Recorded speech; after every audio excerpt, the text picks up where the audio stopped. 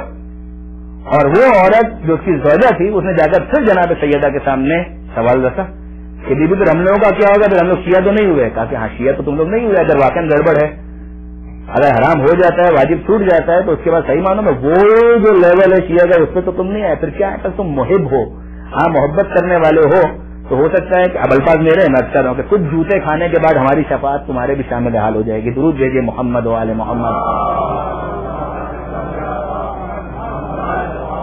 کچھ انشاءاللہ براہ راست بھی ہو جائے گا معاملہ, لیکن بہرحال انسان اپنی کوشش تو کرے. اگر کوشش کچھ نہ کرے اور اس کے بعد توقع کرے تو اس کا کوئی مطلب نہیں ہے. واقعا دیکھیے غلطی ہو جانا, خطا ہو جانا اسی سفر کے دوران یا اسی 10 دن کا جو قیام تقریباً مکمل ہونے والا ہے, گھر کے کسی مجلس کے اندر میں نے اس آیت کو پیش کیا تھا, اسی کو پیش کروں, رات کی بات کم سے کم مکمل کر دوں کہ جو قرآن مجید کے اندر پروردگار عالم ارشاد فرماتا ہے سورہ احزاب کے اندر 33 سورہ کے اندر, یا ایھا الذین آمنوا اتقوا اللہ وقولوا قولا سدیدا یصلح لکم اعمالکم ویغفر لکم ذنوبکم ومن یطع اللہ ورسولہ فقد فاز فوزا عظیما. اے ایمان لانے والو تقوی اختیار کرو, بات کرو سیدھی اور صاف, گھما پھرا کے ادھر ادھر یہ کرنے کی ضرورت نہیں ہے. سیدھا اسٹریٹ بولو, کوئی تلوار لٹکی ہوئی ہے کہ ادھر ادھر گھما پھیرا کے بات کو کر رہے ہو, سیدھا سادہ بات کرو. کوئی فساد ہو رہا ہے, کچھ نہیں ہو رہا, بات کرو سیدھی اور صاف, بات کرو سیدھی اور صاف. قولوا قولا سدیدا, کیا ہوگا, یصلح لکم اعمالکم, اللہ کیا کرے گا, تمہارے اعمال کی اصلاح کر دے گا. یعنی اعمال تم کرو گے, اصلاح خدا کرے گا. آپ نے غور فرمایا اس کا مطلب کیا ہے؟ دیکھیے ہم کیا اور ہماری اوقات کیا ہے, ہم کیا عمل انجام دیں گے خدا کی بارگاہ میں, ہم کیا کریں گے. ہم نماز پڑھیں گے تو خدا کی بارگاہ میں کہہ سکتے ہیں پروردگار یہ نماز واقعہ میں کچھ شان کی ہے کہ جو تو مانگ رہا تھا اس سے بھی بڑھ کر ہے, بہترین نماز ہم نے پیش کی. ہماری نماز کے اندر 10,000 خرابیاں ہیں, ہماری مناجات کے اندر 100 پریشانیاں ہیں, خرابیاں ہیں. ہم اگر روزہ رکھیں تو وہ خلوص نہیں ہے, اگر ہم مال کماتے ہیں تو گڑبڑ ہو جاتی ہے, واقعا ٹھیک ہے. لیکن سارا معاملہ یہ پروردگار فرماتا ہے تم اپنی کوشش کرو, تم کوشش کرو گے, اس کے بعد کیا ہوگا, کمی رہ جائے گی, اس کمی کو ہم پورا کر دیں گے. یصلح لکم اعمالکم, تمہارے اعمال کی اصلاح ہم کر دیں گے. یہ بالکل وہ بچے والا معاملہ ہے کہ اگر آپ بچے کو کہیں کہ تصویر بناؤ, آپ اس کے ہاتھ میں پین برش پکڑا دیجیے, یہ ساری چیزیں رکھ دیجیے اور کہیں کہ تصویر بناؤ, وہ تصویر بنائے گا تو ایسی بنے گی جیسے یہاں پر بنے گی پین آف ٹیکس کے اوپر, ایسی تو نہیں بنے گی. آپ کہیں مسجد کی تصویر بناؤ, ایسی مسجد کی تصویر بنے گی جو یہاں پر بنی ہوئی نہیں بنے گی. وہ بیچارہ گڑبڑ کرے گا, اسکیچ جو ڈرا کرے گا اس کے اندر اتنا پروپورشن کا خیال نہیں ہوگا, کہیں سے کوئی دیوار آگے جاتے ہوئے نظر آئے گی, کچھ نیچے آتے ہوئے نظر آئے گی. اگر وہ کلر کرے گا تو کیا ہوگا, جہاں نیلا کرنا ہوگا پیلا کر دے گا, جہاں پیلا کرنا ہوگا وہاں پہ ہرا کر دے گا. یہ ہوگا, مگر آپ اس سے توقع کیا کرتے ہیں, توقع یہی کرتے ہیں کہ بیٹا کوشش تو کرو, تمہارے سامنے شیٹ موجود ہے, پینٹ اٹھاؤ, برش اٹھاؤ, کچھ کرنے کی کوشش کرو, جو کمی رہ جائے گی پھر ہم اسے پورا کر دیں گے. تو آپ اگر اتنا جذبہ رکھتے ہیں کہ کمی کو پورا کر دیں گے تو پروردگار ارحم الراحمین ہے,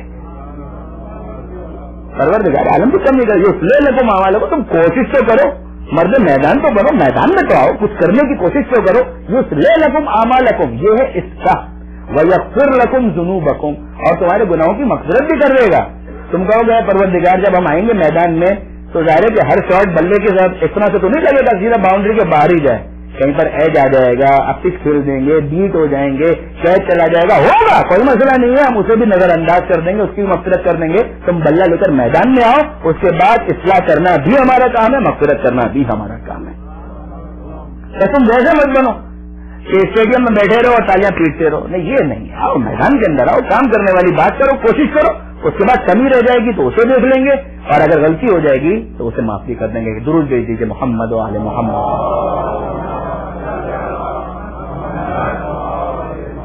اب اس کے اندر نماز بھی آ گئی, تلاوت قرآن بھی آ گئی. تلاوت قرآن اگر کوئی کرے گا, مثال کے طور پر ہمارے خوجہ کمیونٹی میں سے اگر کوئی تلاوت قرآن کرے گا, ہم کیا توقع کرتے ہیں, ایسا مخرج اس کا نکلے گا اور بہترین طریقے سے تلاوت کرے گا, نہیں ہوگا بھائی. ہاں ٹائم ول کم کہ وہ نکلنے لگیں گے, اور نکلنے لگے, مگر جو اہل زبان نہیں ہے بابا وہ کیسے کرے گا, تو کیا اسے یہ توقع ہے